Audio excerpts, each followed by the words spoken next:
A small honeybee lives only a few weeks, but in that short time it does something that will truly surprise you. From the moment it is born, it has only one purpose: to keep the entire hive alive. It cleans, it collects nectar, it flies day after day, risking its life every single moment. And the most shocking fact? A worker bee dies after stinging just once. Today we are going to explore the complete life of a honeybee, from birth to death. Did you know? Every hive is made up of 3 types of bees, and each one lives a completely different life. First, the worker bee. Second, the drone bee. Third, the queen bee. And the difference in their lifespans? It is truly extraordinary. 3 types, 3 destinies. Did you know? Every hive is home to 3 types of bees, and each one lives a completely different life. First, the worker bee. Second, the drone bee. Third, the queen bee. Same hive, same home. But their lifespans? Worlds apart. The worker bee. Shortest life, greatest sacrifice. Worker bees are all female, and they make up 99% of the entire hive. In summer, a worker bee lives only 4 to 6 weeks, just 4 to 6 weeks. In that tiny window of time, she cleans the hive, collects nectar, flies out every single day, risking everything every time. And here is the most heartbreaking part. She can only sting once. The moment she uses that sting to protect her home, she dies. But winter worker bees are different. Born in late summer or fall, they live 4 to 6 months because their only job is to stay inside and keep the queen warm. These bees never complain. They never stop. They literally work themselves to death for a home they will never fully see the future of. No breaks, no rewards, just duty. Every single day.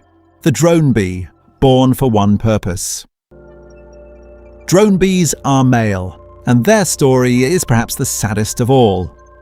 They live for only 30 to 60 days. Their entire existence has one single goal: mating.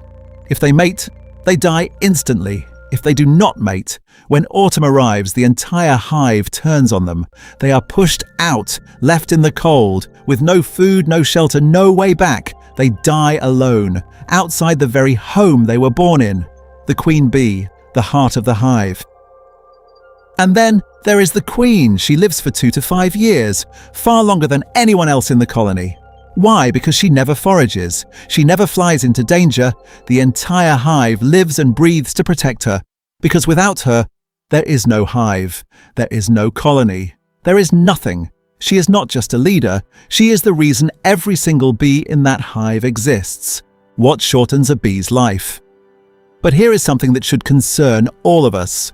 Over the past 50 years, the average lifespan of a worker bee has dropped significantly. 3 reasons. Seasons. Summer bees work harder, live shorter. Winter bees rest more, survive longer. Job within the hive. Young bees do safer tasks inside.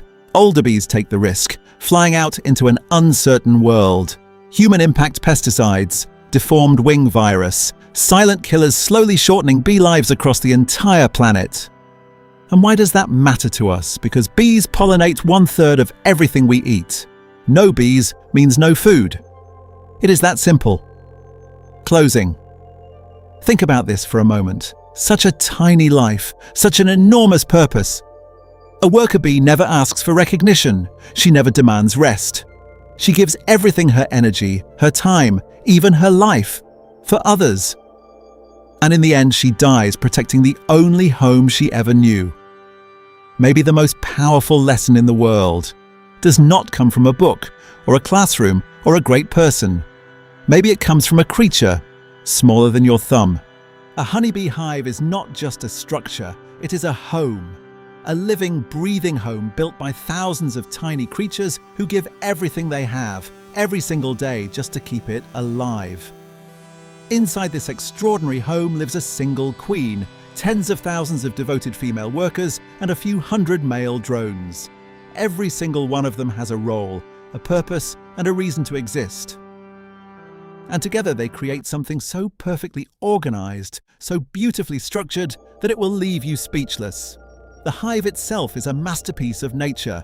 Hexagonal rooms made of wax, each one perfectly shaped and carefully built, either to store food or to protect a life that has not yet begun. And the temperature inside this hive is maintained at exactly 95 degrees Fahrenheit.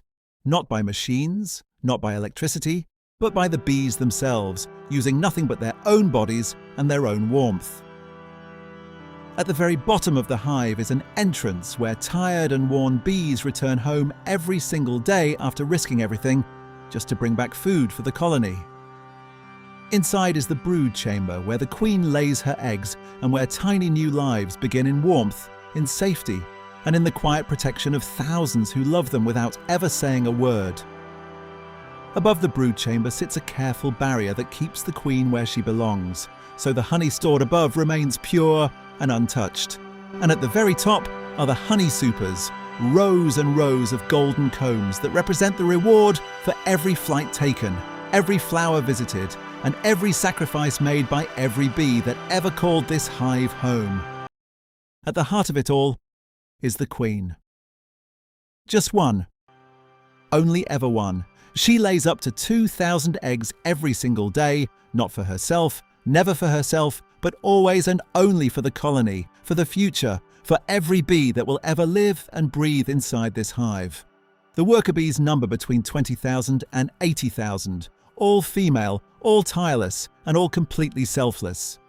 When they are young, they clean the cells, nurse the babies, and build wax with their own bodies. As they grow older, they stand guard at the entrance, placing themselves between their home and every danger in the world. And the oldest workers of all fly out into an uncertain and dangerous world, searching for nectar and pollen, knowing that every single flight could be their very last. They never stop. They never complain. They simply keep going day after day until there is nothing left to give. The drones, between 300 and 800 males, are born for one single moment and one single purpose. And when that purpose is fulfilled, their story quietly comes to an end. Every cell inside this hive is a perfect hexagon, and that is no accident. The hexagon stores the most, uses the least, and wastes absolutely nothing. Mathematicians and scientists spent centuries trying to figure out that the hexagon is the most efficient shape in existence. The bees have simply always known this, long before any human ever picked up a pen or opened a book. Pollen is stored closest to the babies so that food is always within reach. Honey is stored above, carefully saved for the hardest days, for the coldest winters, for the moments when survival hangs by the thinnest of threads. Every single detail inside this hive has been thought through with a perfection that no human hand could ever fully replicate. And how do these tens of thousands of bees communicate with each other? Not with words, not with phones, not with any technology we could ever build. They use a dance, a precise and beautiful movement known as the waggle dance, through which a single worker bee returning from the outside world can tell every other bee in the hive exactly where the food is, the direction to fly, the distance to travel, and the quality of what awaits them. An entire language built from nothing but the movement of a tiny body, understood perfectly by every single bee who watches it. And holding all of this together, keeping every bee focused and every role fulfilled, is the queen's scent. A single pheromone that moves quietly through the entire hive, carrying one simple and powerful message: I am here. I am alive. All is well. As long as that scent is present, every bee knows their place. Every bee keeps working, and every bee stays home. But the moment that scent disappears, everything changes, because without the queen, there is no hive, there is no home, and there is nothing left at all. No manager, no rulebook, no meetings, no arguments. Just purpose, just unity, and just the quiet, unbreakable commitment of tens of thousands of tiny lives working together every single day so that the hive never dies and the colony never falls. Humans have spent centuries searching for the perfect society, the perfect system, the perfect way to live and work together. And all along, it was already there, in a small wooden box, in a quiet field somewhere, humming softly in the afternoon sun, built and maintained by creatures smaller than your finger. Maybe we are not as advanced as we think we are. Maybe the bees figured out something long ago that we are still struggling to understand. That when every single one plays their part, when no one gives up, when everyone keeps going no matter how hard it gets, nothing in this world can ever stop you. Drone bee. You know what's wild? Male honeybees, drone bees. They are born into this world with literally one job. No stinger, can't forage, can't even help around the hive. Just waiting. Their entire life builds up to one single moment, mating with a queen. And when that moment finally comes, it kills them. Their reproductive organ breaks off and they die. Just like that. And the ones who never even get that chance? The worker bees kick them out of the hive every autumn. No resources, no winter survival. Just gone. They're born from unfertilized eggs. They live on the colony's generosity. And they give everything in return. One moment, that's all they get. Script 2. Waggle dance. Okay, so imagine you found the most incredible flower field, half a mile away. How do you tell your friends exactly where it is? You can't talk. You can't draw a map. But honeybees? They dance, literally. They do this figure-8 waggle dance inside the dark hive, and the angle of their body tells other bees which direction to fly, relative to the sun. The length of the waggle tells them how far. The intensity tells them how good it is. This isn't instinct. This is language. A real, working, symbolic language. And one man, Austrian scientist Karl von Frisch, spent years watching these tiny creatures before the world finally believed him. They gave him a Nobel Prize in 1973 because what he discovered wasn't just bee behaviour. It was proof that communication isn't just human. Sun compass. You know what's fascinating? It's not just bees. Countless creatures on this planet have been using the sun as their GPS long before humans even invented the compass. Migratory birds fly thousands of miles just by reading the sun's position. Sea turtles, butterflies, ants, fish, all of them look up at that same sun and know exactly where they're going. And humans? Vikings, one of the most fearless navigators in history, used special stones called sunstones to detect the sun's polarization through thick clouds. They could find true north on a completely overcast day. Just a rock and the sky. That's it. We had GPS inside us long before Silicon Valley was even a thought. Bee foraging distance. We said bees are incredible navigators, but here's what really blows your mind. The average bee forages within 1 to 3 miles from her hive. That's already impressive. But when food gets scarce, she can fly up to 8 to 9 miles. Some studies have recorded bees travelling nearly 12 to 14 kilometres searching for resources like heather. This tiny creature, weighing less than a paperclip, flies at 15 to 20 miles per hour, collects nectar and then flies back home. Laden, against the wind. And she still does the waggle dance when she gets back, telling her sisters exactly where she went.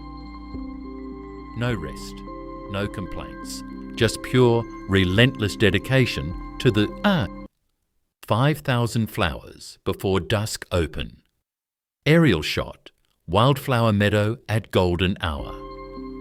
Before the world fully wakes, before the dew has lifted from the clover, before the first shaft of morning light has warmed the earth, she is already moving. She is a worker bee. She has no name. She needs none. She has a purpose. Cut close-up of bee launching from hive entrance. In the span of a single day, one small bee may visit up to 5,000 flowers. Not by accident, not by instinct alone, by something that, if we are honest, looks a great deal like dedication. Each foraging trip covers 50 to 100 flowers. She makes 10 to 15 of those trips every single day. She lands, she probes, she drinks, she moves on. Each visit is deliberate, efficient, unhurried in its precision, even as the hours race by.